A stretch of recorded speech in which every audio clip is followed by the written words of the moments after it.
Hey guys, welcome to learn with Nikhil.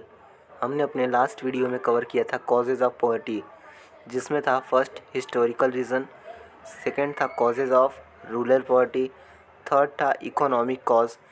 आज हम देखने जा रहे हैं फोर्थ पॉइंट, जो कि है social reason. So without wasting time हम देखते हैं टॉपिक पे। फर्स्ट क्या है? लो level of education. One of the major reason of poverty in India is scarcity of education, training and skill। मतलब जो प्रॉपर एजुकेशन नहीं है, ट्रेनिंग नहीं दी जाती स्टूडेंट्स को, ये हमारा जो है एक मेन रीज़न है पॉवर्टी का। लो level of education specially in rural areas prevent them from gaining more the use of new technologies in agriculture, new agriculture system, research and benefit of market for sale of product। मतलब उनको सही से education ना मिल पाने की वजह से अब जो मार्केट में नई नई मशीन्स आ रही हैं, उनको ऑपरेट करना भी तो उन्हें नहीं आएगा। अगर उनके पास नॉलेज नहीं होगी क्या करना है, तो इसलिए उनको ऑपरेट करना भी नहीं आ रहा है, जिसकी वजह से वो ये सब सारी चीज़ों का बेनिफिट नहीं ले पा रहे हैं। और वो जो है आज भी पुराने मेथड्स यूज़ कर रहे हैं, जिसकी वजह से उनको ज़्यादा बेनिफिट नहीं हो पा रहा है। As a result both as per hectare productivity as per labour productivity in agriculture remain low. मतलब per hectare productivity, hectare means एक मेज़रमेंट टूल है जिसमें हम जब लैंड को नापते हैं, तो पर हेक्टर प्रोडक्टिविटी भी नहीं हो पा मतलब ज़्यादा बढ़ पा रही है। मतलब ये है कि इसकी वजह से जो है वो लैंड की प्रोडक्टिविटी भी बढ़ नहीं पा रही है। और यही नहीं, जो नॉलेज प्रॉपर नॉलेज ना होने की वजह से लेबर की भी प्रोडक्टिविटी नहीं बढ़ पा रही है। This is the reason of low income. Apart from this, because of low level of education, they get less opportunity in alternative employment, wages level remain low and poverty increases। और उनके पास proper knowledge ना होने की वजह से जो है उन्हें ज़्यादा अपॉर्चुनिटीज़ मतलब अलग अलग फील्ड में जॉब मतलब जॉब पाने का अपॉर्चुनिटी नहीं मिलता उन्हें। कुछ ही फील्ड में, स्पेसिफिक फील्ड में उन्हें जॉब मिल सकती है अगर उनके पास एजुकेशन नहीं है तो। इसकी वजह से अगर उनकी जॉब मिल भी जाती है कहीं, तो उनका एजुकेशन प्रॉपर ना होने की वजह से उनका वेजेस बहुत कम होगा, जिसकी वजह से पॉवर्टी इंक्रीज़ हो रही है। नेक्स्ट है gender inequality. India has gender inequality from the beginning. Society cares less about health of females. मतलब कि हमारे इंडिया में बहुत पहले से ये सब मतलब लड़का लड़की मेल फीमेल सब किए जा रहे हैं। और मतलब पुराने टाइम से ही गर्ल्स को जो है हमेशा मतलब एक सेकेंड लेवल पे उनकी केयर करते थे, फर्स्ट पे हमेशा लड़कों को रखते थे, ठीक है। As a result women face high level of malnutrition, low weight and weakness. This cause high mental mortality. मतलब ये है कि उनकी केयर, प्रॉपर केयर की वजह से वो मेल नरिश्ड हो जाती हैं और उनके काफ़ी लो वेट होता है, और जिसकी वजह से मॉर्टेलिटी ड्यूरिंग चाइल्ड बर्थ, मतलब बेबी के बॉर्न के टाइम पे उन बहुत फीमेल्स की डेथ हो जाती है। And health problem among new born child. और यही नहीं, जो चाइल्ड मतलब जिसका बर्थ होता है उसमें भी वीकनेस होने की वजह से मदर में उस पर भी बहुत सारा असर पड़ता है।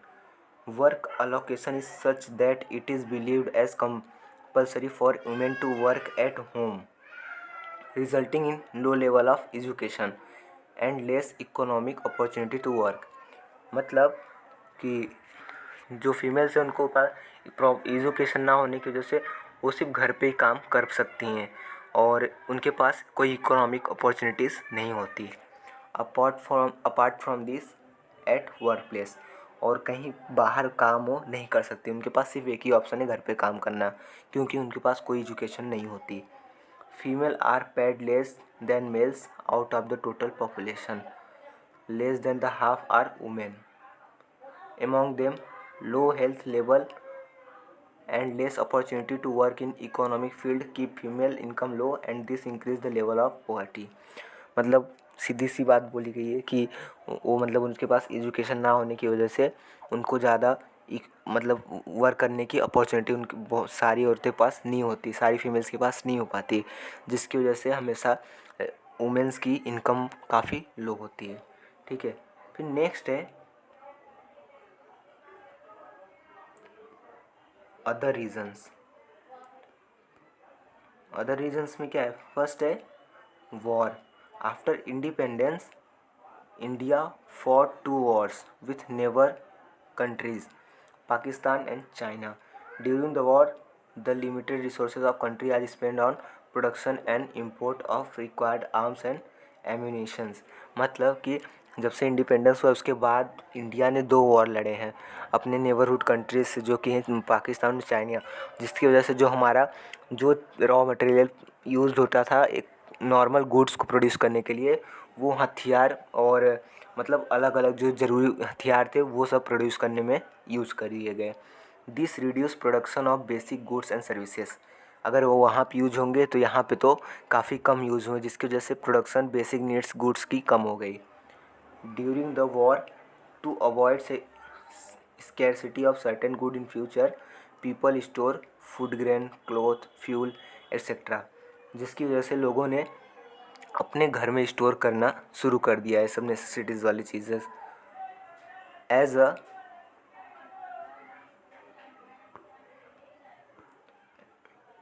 Result price increase rapidly. अब लोग जो है ये सब चीज़ें अपने घर में रख लेंगे तो मार्केट में तो उसकी शॉर्टेज हो जाएगी, जिसकी वजह से प्राइस हाई हो जाएगी। Because of war the process of economic development slow down. Due to several war India development expenditure is reduce. मतलब क्या है कि अब किसी कंट्री में वॉर हो रही हो तो उसके सारे रॉ मटेरियल, सारे जितना मतलब मनी है वो सब क्या होगा उस पे इन्वेस्ट कर दिया जाएगा, जिसकी वजह से इंडिया मतलब अपने कंट्री की डेवलपमेंट जो है वो कहाँ हो पाएगी जब सारे इन्वेस्टमेंट हम वॉर पे ही कर दे रहे हैं। तो काफ़ी लो इन्वेस्टमेंट जो है अपनी डेवलपमेंट में करेंगे तो बहुत कम डेवलपमेंट हो रही है। Economic development remain low and problem of price rise take place. और ये सब की शॉर्टेज की वजह से प्राइस राइज कंटिन्यू हो रही है और डेवलपमेंट भी नहीं हो पा रही है। हेंस पॉवर्टी इंक्रीज, और ये भी रीज़न है जिसकी वजह से पॉवर्टी कंटिन्यूअस इंक्रीज हो रही है। सेकेंड है increase in defence expenditure. Several war made the issue of security very serious. मतलब कुछ वॉर ऐसे हुए जिसकी वजह से हर कंट्री को सिक्योरिटी मतलब जैसे आर्मी हो गई इन सब को यूज़ करने की ज़रूरत पड़ गई। To make the security system stronger, expense and modern missiles, fighter planes, tanks, submarines have increase rapidly. जिसकी वजह से ये सब सारे हथियार जो यूज होते हैं लड़ाई में, ये सब की डिमांड मतलब बढ़ गई एक कंट्री में। In the present era, the fight against terrorism, a lot of special facilities have increased expenditure on defense। और तुझे मतलब आज के टाइम पे जो टेररिज्म है, आतंकवादी, इनके खिलाफ़ लड़ने के लिए काफ़ी ज़्यादा एक्सपेंसिव वेपन्स जो हैं यूज़ किए जाते हैं, तो वो सब जो है इसकी एक्सपेंडिचर बढ़ा दिए हैं। The expenditure on security is non development in nature and any increase in such expenditure reduce expenditure on economic development. मतलब क्या बोला है? Economic development slow downs and level of poverty increase. मतलब क्या बोला है कि अगर किसी कंट्री के रॉ मटेरियल्स, मनी, इन्वेस्टमेंट सारे जो हैं, अगर मतलब ये सब एक्सपेंडिचर मतलब जो ये डिफेंस के लिए यूज़ होने वाले एक्सपेंस है उस पे लगा दिए जाएंगे, मतलब ये सबमरीन्स हो गए, शिप्स बनाने में। अब ये सब क्या है, ये तो मतलब कोई प्रोडक्शन तो दे नहीं रही है कंट्री को, ये सब सिर्फ बनी है और यूज होके ख़त्म हो जाएंगी। बट अगर ये सब ना होता तो वो सब सारे रॉ मटेरियल, सारे मनी, इन्वेस्टमेंट जो है वो हमारी डेवलपमेंट पे हो जाए, जिसकी वजह से डेवलपमेंट इंक्रीज़ होती। ठीक है, नेक्स्ट है defective policies. For rapid economic development in India the second 5-year plan onward basic and heavy industries were given priority through pad industrialization. High economic growth was to be achieved and thus policy of removal of poverty and unemployment was adopted। मतलब क्या है कि जल्दी economic development करने के चक्कर में जो सेकेंड 5 ईयर प्लान था उसमें क्या है कि इन लोगों ने सोचा कि बड़ी बड़ी जो इंडस्ट्रीज़ हैं उनको डेवलप किया जाए, ठीक है। और सारा जो है इन्वेस्टमेंट उनमें कर दिया इन लोगों ने। और एंड दस the policy removal of poverty and unemployment was adopted. और यहीं पे पॉलिसी ऑफ रिमूवल पॉवर्टी मतलब पॉवर्टी को हटाने की पॉलिसीज़ और अनएम्प्लॉयमेंट को हटाने की पॉलिसी जो है अडॉप्ट की गई। But this policy neglected the vast population dependent on agriculture. But इन्होंने ये ध्यान नहीं दिया कि हमारी कंट्री में इंडस्ट्री से ज़्यादा पब्लिक जो है पॉपुलेशन जो है एग्रीकल्चर सेक्टर पे डिपेंड है। Agriculture and small and cottage industries were given the employment and income to majority population developed slowly and so was income of poor people। मतलब क्या बोला है कि जो सेकेंड 5 ईयर प्लान बना उन्होंने उसमें क्या किया कि जल्दी डेवलपमेंट पाने की वजह से उन्होंने ये सोचा कि हम बड़ी बड़ी जो इंडस्ट्रीज़ हमारे कंट्रीज़ की उस पर इन्वेस्टमेंट करें। उन्होंने सारा फोकस जो है बड़ी बड़ी इंडस्ट्रीज़ पे लगा दिया और उन्होंने ये सोचा कि अब इससे पॉवर्टी जो है रिमूव हो जाएगी। बट उन्होंने ये ध्यान नहीं दिया कि हमारी कंट्री की जो मेजर पॉपुलेशन है वो एग्रीकल्चर सेक्टर पे डिपेंड है।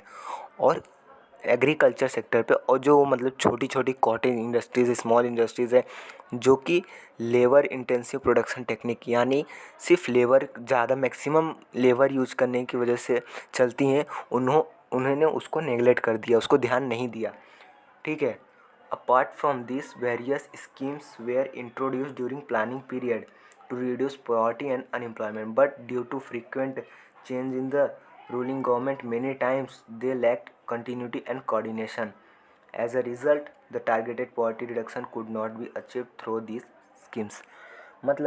कई सारे पॉलिसीज़ तो बनाए गए बट क्या था कि कंटिन्यूअस जो हमारे गवर्नमेंट बन रही थी वो कंटिन्यूअस चेंज हो रही थी, जिसकी वजह से सारी गवर्नमेंट जो ये सब प्लान्स थे जो नई गवर्नमेंट आती तुरंत अडॉप्ट नहीं कर पा रहे थे और जिसकी वजह से ये जो है जो सोचा गया था वो रिज़ल्ट नहीं मिल पाया इन सब पॉलिसीज़ से।